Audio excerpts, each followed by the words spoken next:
आतंकियों ने CRPF party पर की फायरिंग, हमले में एक जवान घायल। मुख्यमंत्री ने Himachal Pradesh model prison manual 2021 किया जारी। प्रदेश में 6ठी से 10वीं कक्षा तक विद्यार्थियों को पढ़ाया जाएगा सड़क सुरक्षा का पाठ। स्कूल खुलने के बाद शिक्षा मंत्री पहुंचे स्कूली छात्रों से मिलने, विद्यार्थियों के साथ की विभिन्न विषयों पर चर्चा। और कालका शिमला नेशनल हाईवे 5 पर भूस्खलन, यातायात 2 घंटे तक बाधित।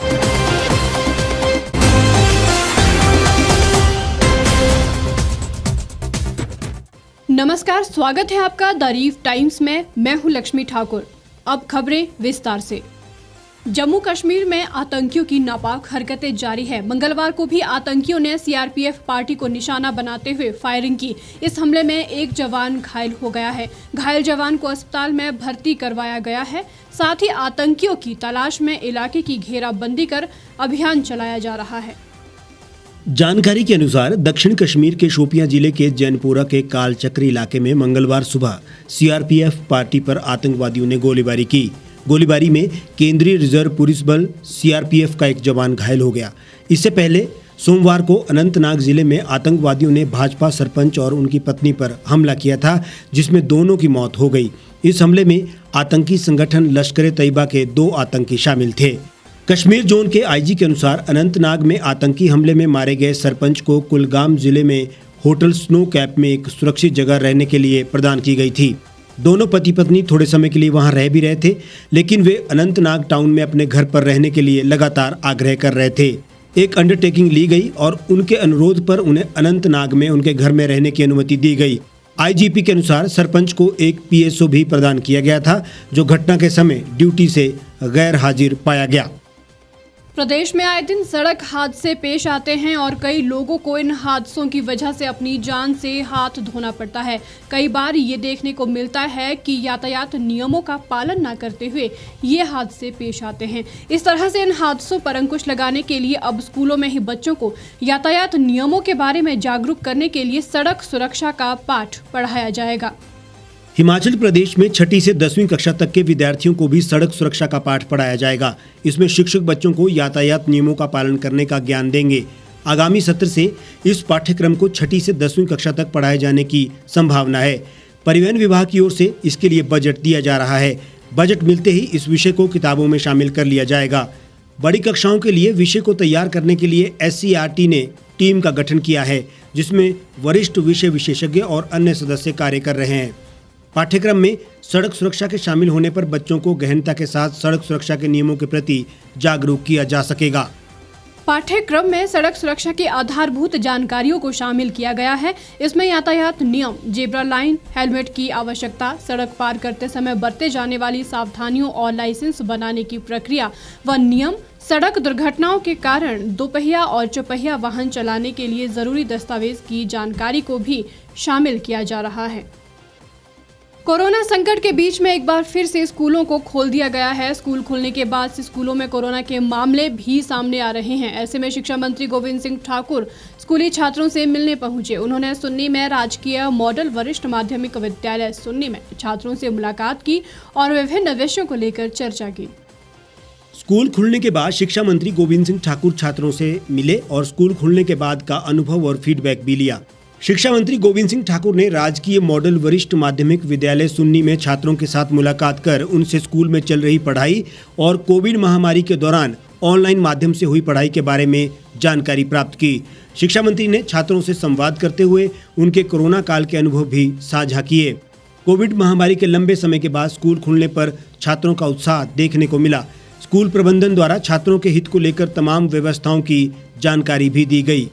Government senior secondary school Sunni में हम आए और आकर के बहुत अच्छा लगा। और यहाँ पर जहाँ टीचिंग और नॉन टीचिंग सभी लोगों से मुलाकात हुई है, और उसके साथ साथ जो बहुत प्रसन्नता की बात है कि बच्चों को स्कूल में देख कर के बहुत आनंद हुआ। 10वीं 11वीं 12वीं के बच्चे यहाँ पर थे, उन बच्चों से भी हमारी 10 मिनट की मुलाकात हुई है। और बच्चों को जब हमने पूछा कि आपको स्कूल में आके कैसा लग रहा है, तो बच्चों का कहना बहुत अच्छा लग रहा है। बच्चों का मन भी बहुत प्रसन्न है और अध्यापक भी बहुत खुश है कि स्कूल खुले हैं। और साथ में यहाँ पर आकर के यानी कैंपस बहुत सुंदर है, जगह बहुत अच्छी है, तो हर प्रकार से यहाँ पर बाकी सारी सुविधाएं हैं, लेकिन यहाँ थोड़ी सी अकोमोडेशन की अभी और आवश्यकता है। और उसमें इन्होंने ये बताया कि 1948 की जो एक बिल्डिंग यहाँ पर है, उस बिल्डिंग को डिसमेंटल करके, और मेरा प्रयास रहेगा कि लगभग हम उसी शैली में उस भवन को तैयार करके दे दें, तो इस काम को हम करवाएंगे। बरसात के मौसम में पहाड़ों में भूस्खलन की घटनाएं थमने का नाम नहीं ले रही है। आए दिन पहाड़ियों के दरकने के मामले सामने आ रहे हैं। मंगलवार सुबह भी कालका शिमला नेशनल हाईवे 5 पर क्यारी बंगला के समीप भारी भूस्खलन हो गया, जिससे करीब 2 घंटे तक वाहनों की आवाजाही ठप रही। वहीं पहाड़ी दरकने से सड़क पर खड़ी पोकलेन मशीन मलबे की चपेट में आ गई। इस हादसे में कोई जानी नुकसान नहीं हुआ। कालका शिमला नेशनल हाईवे 5 पर क्यारी बंगला के समीप भारी भूस्खलन हो गया। सूचना मिलने के बाद पुलिस और 4 लेन निर्माता कंपनी के अधिकारी मौके पर पहुंचे। हालांकि करीब 2 घंटे की कड़ी मुशक्कत के बाद हाईवे को बहाल कर लिया गया। बताया जा रहा है कि जब 4 लेन निर्माता कंपनी की टीम पहाड़ी से मलबा हटाने का कार्य शुरू कर रही थी, उसी समय अचानक पहाड़ी से मलबा और पत्थर सड़क पर गिरने लगे और थोड़ी देर में पूरी सड़क मलबे में तब्दील हो गई। इसके बाद 4 लेन कंपनी ने करीब 10:30 बजे तक हाईवे को वाहनों की आवाजाही के लिए बहाल किया। मुख्यमंत्री जयराम ठाकुर ने ओकओवर में Himachal Pradesh model prison manual 2021 को जारी किया है। उन्होंने कहा कि ये मॉडल प्रिजन मैनुअल कारागार बंदियों के सुधार और पुनर्वास में सहायता करेगा और जेल बंदी अपनी कारावास अवधि का सही उपयोग कर नए व्यावसायिक कौशल सीखेंगे। इस प्रकार कारावास से रिहा होने के बाद वे आसानी से अपनी आजीविका अर्जित कर अपने परिवार की सहायता कर सकते हैं और फिर से अपराध की राह पर चलने की बजाय पुनर्वास के बाद समाज का हिस्सा बन आदर्श नागरिक के रूप में देश की सेवा करेंगे। मुख्यमंत्री ने कहा कि वर्ष 2020 में आयोजित डीजीपी आईजीपी सम्मेलन के दौरान प्रधानमंत्री नरेंद्र मोदी और केंद्रीय मंत्री अमित शाह ने प्रत्येक राज्य को एक आदर्श राज्य जेल नियमावली बनाने का निर्देश दिया था। इसलिए राज्य पुलिस आदर्श जेल नियमावली का मसौदा तैयार करने और यथाशीघ्र लागू करने का भी निर्देश दिया गया है। उन्होंने कहा कि मौजूदा हिमाचल प्रदेश मैनुअल 2000 लगभग 21 साल पुराना है। उन्होंने कहा कि जेल मैनुअल में राज्य की भौगोलिक परिस्थितियों, खान पान और जलवायु परिस्थितियों के अनुसार कुछ संशोधन किए गए हैं। जयराम ठाकुर ने कहा कि हिमाचल प्रदेश के कामगारों में नई कल्याणकारी योजनाएं शुरू की जाएंगी, जिसमें कैदियों को उनके कौशल, क्षमता और इच्छा के अनुसार आजीविका कमाने के लिए कार्य और प्रशिक्षण दिया जाएगा। उन्होंने कहा कि पारदर्शिता लाने के लिए सभी कामगारों को कंप्यूटरीकृत किया जाएगा। सभी जेलों का प्रबंधन ई प्रिजन सॉफ्टवेयर के माध्यम से किया जाएगा, जिन्हें ICJS प्रणाली के माध्यम से अदालतों, पुलिस और फोरेंसिक विज्ञान विभाग से जोड़ा जाएगा। इस बुलेटिन में फिलहाल इतना ही। बाकी तमाम खबरों के लिए आप जुड़े रहिए और देखते रहिए द रीफ टाइम्स।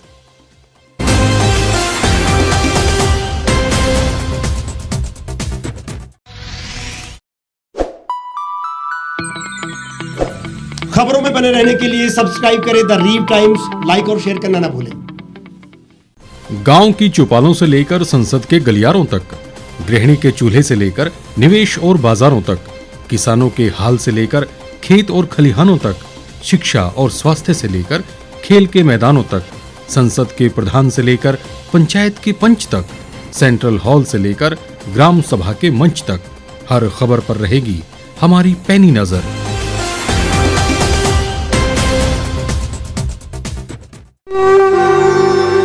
भारतवर्ष, जिसे आप दशकों से सुनते आए हैं कि सोने की चिड़िया थी। इसके पंख पहले मुगलों ने कुतरे, फिर अंग्रेजों ने, और आज राजनीतिक प्राणी कोई कोर कसर नहीं छोड़ रहे। आज भी लगभग 25 करोड़ लोग रात को भूखे सोते हैं।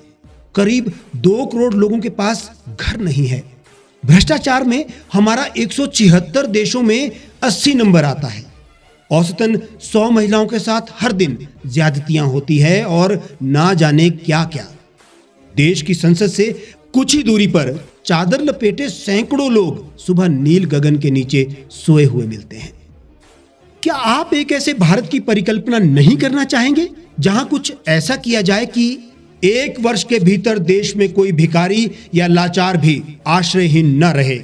लोगों को सभी सरकारी सेवाएं घर द्वार पर ही प्रदान की जाएं, ताकि दफ्तर या कर्मचारी के चक्कर ना काटने पड़े। भ्रष्टाचार जड़ से समाप्त हो जाएगा। सेवा प्रदाताओं की पब्लिक रेटिंग यानी जनाकलन और तकनीक द्वारा अपराधों का शून्यकरण किया जाए। स्वास्थ्य और आधारभूत शिक्षा सभी के लिए समान गुणवत्ता के साथ निशुल्क प्राप्त हो और भी बहुत कुछ। यदि आप इस पवित्र राष्ट्र निर्माण यज्ञ का हिस्सा बनना चाहते हैं तो आज ही राष्ट्रीय लोक नीति पार्टी से जुड़ें। अब देश राजनीति से नहीं, लोक नीति से चलेगा। विजिट करें वेबसाइट rastriyalokniti.org।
एक छत के नीचे सुविधाओं का अब उठाएं लाभ। रीव ई मार्ट में अब पाएं अपनी रसोई के लिए गुणवत्ता और सस्ते दामों पर राशन सामग्री। दालें हो या हो मसाले, आपका किचन ई मार्ट संभाले। उच्च गुणवत्ता और दामों में बेहतरीन रीव ई मार्ट में पधारें और पाएं अपनी पसंद के सभी उत्पाद, या फिर करें ऑनलाइन ऑर्डर और पाएं घर द्वार पर ही सुविधा। आज ही संपर्क करें फोन नंबर 8219694079 पर, बाईपास रोड, शनान, संजौली, शिमला।